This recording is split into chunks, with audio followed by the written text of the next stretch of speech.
family uninvited me on a holiday trip, but they expected me to babysit their kids while they celebrated Mom's birthday. So I turned off my phone and went on a trip while they were standing with the... My name is Ashley, and at 32, I've spent the last decade building my career as a manager at Preston & Associates, while my younger sisters, Sarah and Emma, were busy starting their families. I was climbing the corporate ladder. Don't get me wrong, I love my job, but sometimes I wonder if I missed out on something along the way. No husband, no kids, just me in my corner office with a view of the city. It was a regular Tuesday morning when my phone rang. Sarah's name flashed across the screen, and I answered while sorting through a stack of reports on my desk. "Hey, Osh," Sarah's voice chirped through the speaker. At 26, my youngest sister had always been the bubbly one. "Got a minute?" "Sure." "What's up?" I shuffled some papers aside, half listening as I reviewed quarterly numbers. "So, you know Mom's turning 60 in 2 months, right?" She paused for effect. "Well, we're planning something special, and we need everyone to chip in." That got my attention. "Okay, how much are we talking about?" When Sarah named the figure, I nearly choked on my coffee. It was more than I'd spent on my last vacation, which, come to think of it, was 3 years ago. "I know it's a lot," Sarah rushed to add, "but it's for Mom, you know?" No, it's fine," I said, already pulling up my banking app. "I'll transfer it right now." "Great. Oh, and one more thing. Make sure you take a week off work for the celebration. Don't plan anything else for that time." "Okay." The next few weeks flew by in a blur of meetings and deadlines. I'd occasionally wonder what my sisters were planning with all that money, but whenever I asked, they'd brush me off with vague responses. Eventually, work took over, and Mom's birthday slipped to the back of my mind. Then came the Saturday dinner. We all gathered at our parents' house, Mom and Dad, my sisters, Aunt Susan and her kids, my cousins Michael and Rachel. The familiar chaos of family dinner surrounded us. Dad telling his same old jokes, Mom fussing over everyone's plates, the usual stuff. That's when Sarah dropped her bomb. "So," she said, pushing her peas around her plate with calculated casualness, "we finally got everything arranged for Mom's birthday. We're all going to spend a week at Mountain Pine Resort." The table erupted in excited chatter. Mom was beaming, Dad was already talking about hitting the slopes, and my sisters were discussing which ski runs they wanted to try. "Why didn't anyone tell me earlier?" I asked, feeling a bit left out. "I don't even have a ski suit, and there's barely any time to get one now." The table got quiet. Too quiet. Mom cleared her throat, and I felt my stomach drop before she even opened her mouth. "Actually, honey," she said, with that tone she used when she was about to ask for a favor she knew I couldn't refuse, "we were hoping you could do us all a huge favor and watch the kids while we're there."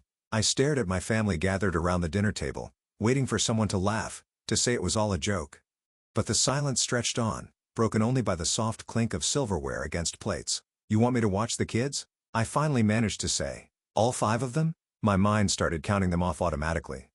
Emma's toddler Jason, Sarah's baby girl, Lucy, cousin Michael's twins, Tom and Anna, and Rachel's son, Pete. 5 kids under the age of 7. "Well, you're so good with them," Mom said, as if that explained everything. "They love their aunt, Ashley." I looked around the table again, still hoping to see a hint of humor in someone's eyes.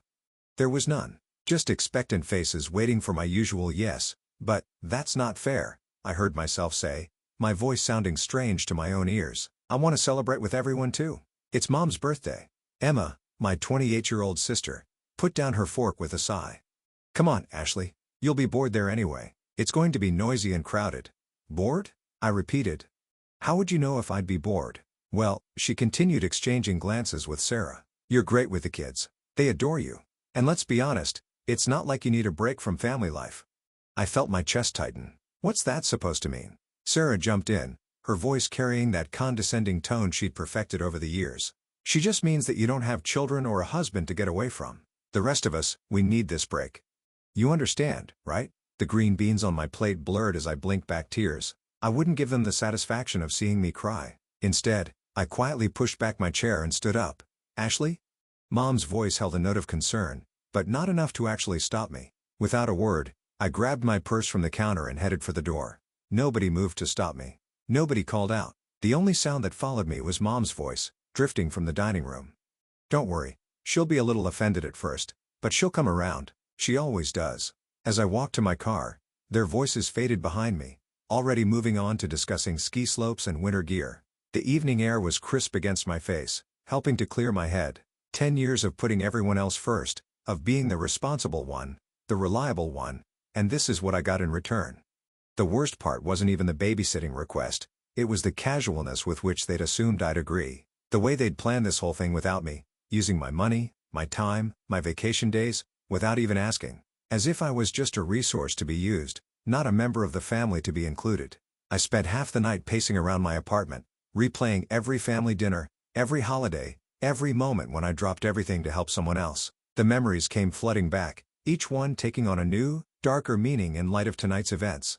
There I was at 16, making dinner while Mom helped Emma with her homework. Me at 18, turning down a spring break trip with friends to watch Sarah while our parents took a weekend getaway. At 21, working 2 jobs during college to help pay for Emma's prom dress. The images kept coming year after year, sacrifice after sacrifice. Ashley, can you watch Jason for a few hours? Emma's voice echoed in my head. I really need a break. Ashley, would you mind taking the twins for the weekend? Michael's familiar request played back like a broken record.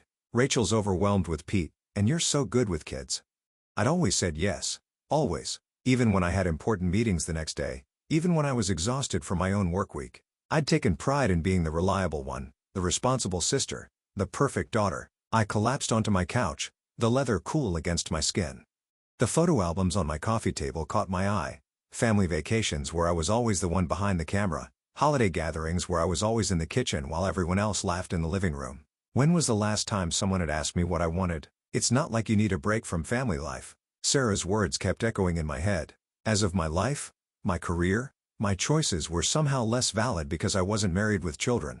As if all my sacrifices meant nothing because they didn't fit their definition of what mattered. Sleep didn't come easily that night. I tossed and turned, remembering how I'd worked through college on a scholarship, determined not to burden my parents financially. How I'd started my career immediately after graduation, helping to put both my sisters through school. All those late nights at the office, climbing the corporate ladder, sending chunks of my salary home to help with family expenses.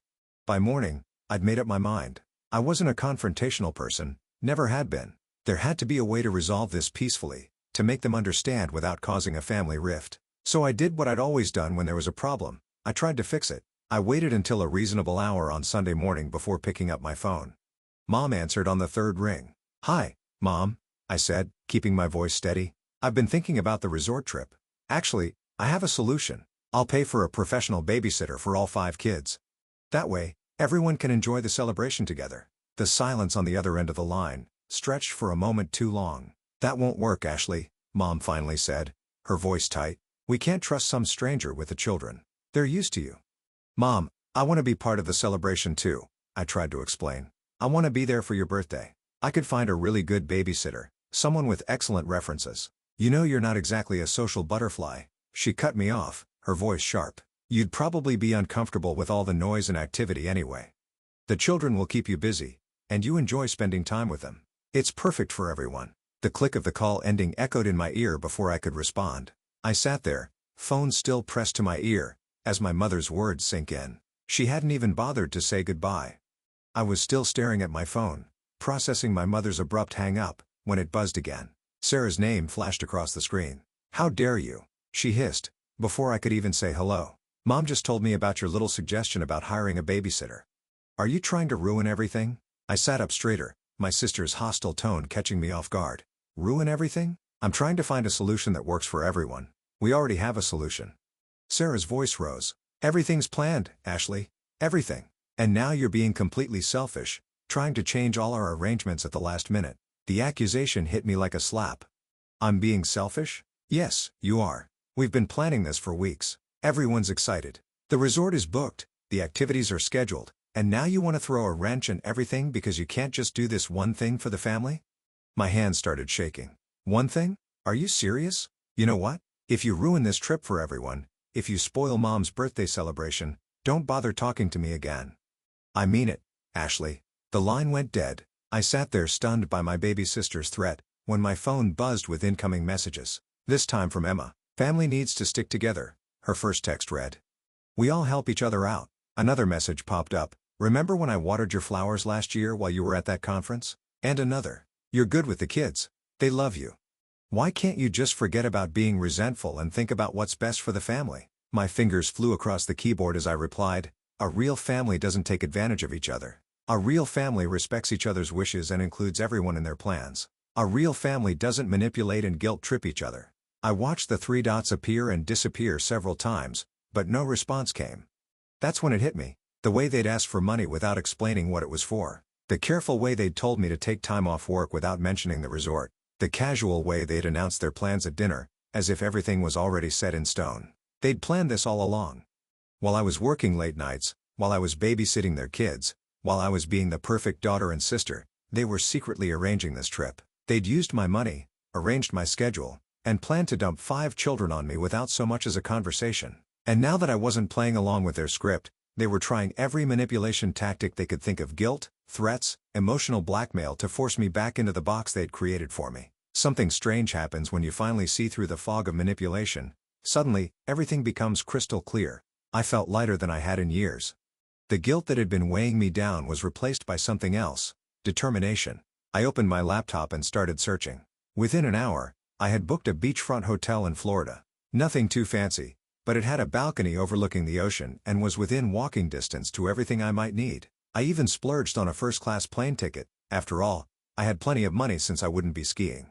The next few days at work were surprisingly peaceful. My family had stopped calling and texting. They probably thought I was home preparing for a week of childcare, maybe buying extra snacks and planning activities.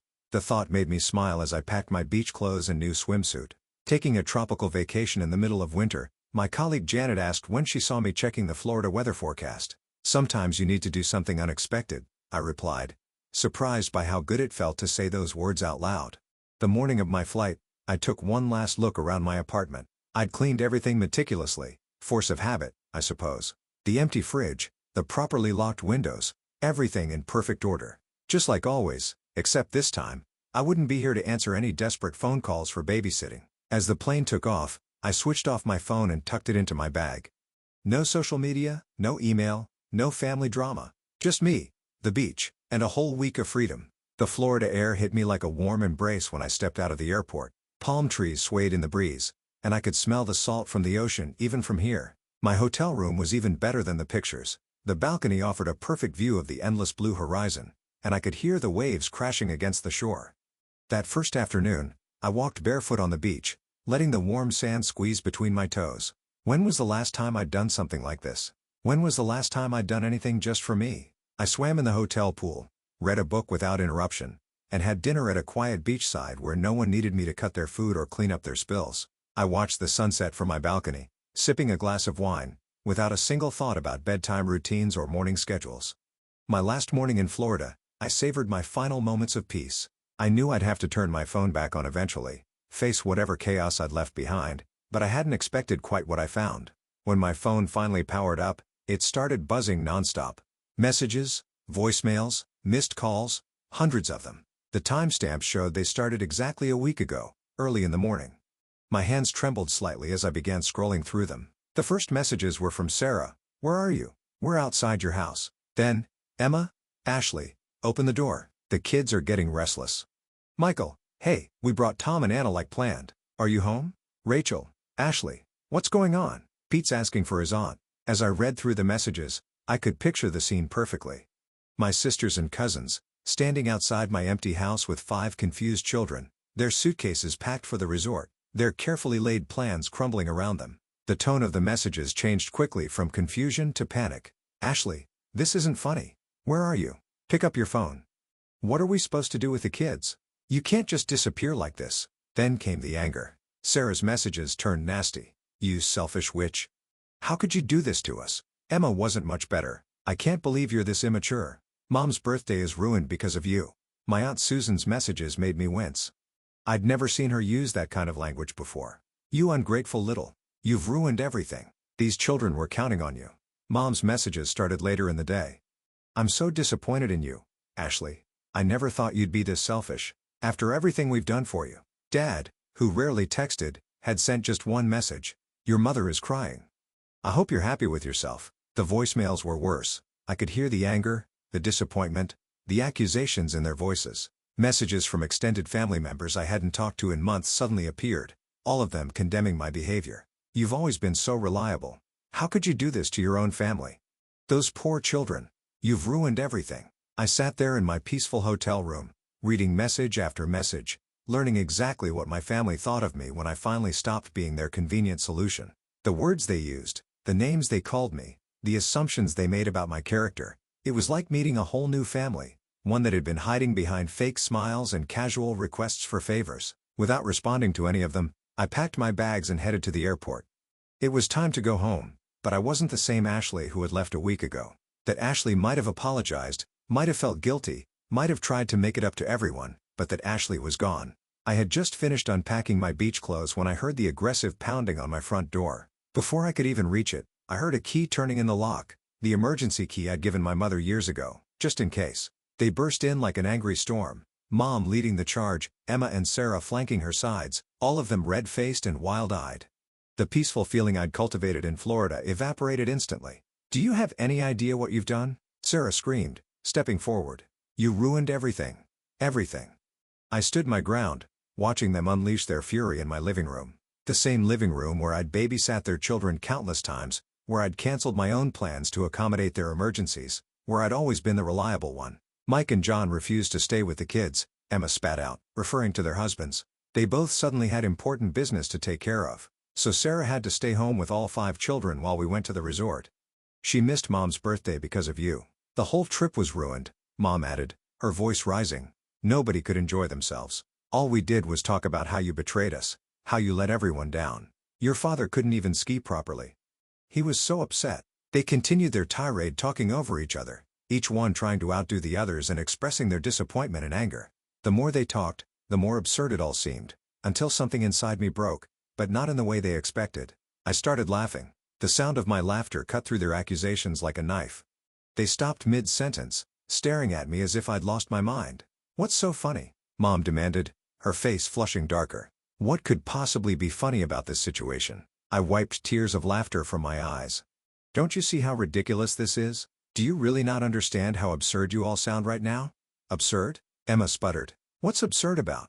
"You secretly planned this entire trip," I interrupted, my laughter fading but my voice steady. "You decided, without asking me, that I would watch your children. You took my money, told me to take time off work, and then just assumed I would fall in line with your plans. And now that everything fell apart because of your assumptions, you're here calling me the villain? But you've always helped before," Mom said, her voice smaller now, confused. "You've never said no. And that's exactly the problem," I cut in. "Because I always helped, you started taking advantage of me. You stopped seeing me as a daughter or a sister and started seeing me as free childcare. You stopped considering my feelings, my plans, my life." "That's not true," Sarah protested, but her voice lacked conviction. "Really?" I raised an eyebrow. "Then why didn't you include me in the planning? Why didn't you ask me if I wanted to go to the resort? Why did you just assume I'd be happy to stay behind with 5 children while everyone else celebrated?" I watched their faces, hoping to see some recognition, some understanding of how they'd treated me. Instead, I saw their expressions harden. "You're being selfish," Mom said, her voice cold. "You've ruined my birthday, you've hurt your sisters, you've disappointed the children. This isn't how I raised you." I felt the last thread of hope snap. "No, Mom, you're the ones being selfish. This whole situation is your fault, not mine." Mom drew herself up to her full height, her face like stone. "If that's how you feel, then perhaps I don't have a daughter named Ashley anymore. If that's what you want, Mom," I said quietly, "then so be it." It's been 6 weeks since that final confrontation in my living room. 6 weeks of silence, broken only by the occasional when one of my family members makes another thinly veiled post on social media. "Some people only think about themselves," Mom wrote last week, followed by a dozen sympathetic comments from relatives and family friends who only know her version of the story. "Family should always come first," Sarah posted yesterday with a photo of her daughter. "So blessed to have people in my life who understand what that really means." Emma's latest was a long paragraph about toxic people who destroy family bonds with their selfishness. She didn't tag me, of course, but everyone knew who she was talking about. A few months ago, these posts would have devastated me. I would have spent hours crafting responses in my head, losing sleep over their words, wondering if maybe they were right. But now, I just scroll past them, sometimes with a small smile at how predictable they've become. I've changed my routine. Instead of spending my weekends on standby for emergency babysitting calls, I've joined a local book club. The first meeting felt strange, sitting in a coffee shop on a Saturday morning, knowing my phone wouldn't ring with a desperate plea from one of my sisters. Last week, I booked another vacation, a trip to Europe in the spring. I didn't have to check with anyone's schedule or make sure it wouldn't conflict with someone else's needs. I just saw a good deal and took it. Sometimes, in quiet moments, I think about my nieces and nephews. I miss them, but not the way they were used as weapons against me. I hope that someday, when they're older, they'll understand. Maybe they'll even recognize the same patterns in their own lives and choose differently. I still have the emergency key Mom used that last day. I should probably mail it back, but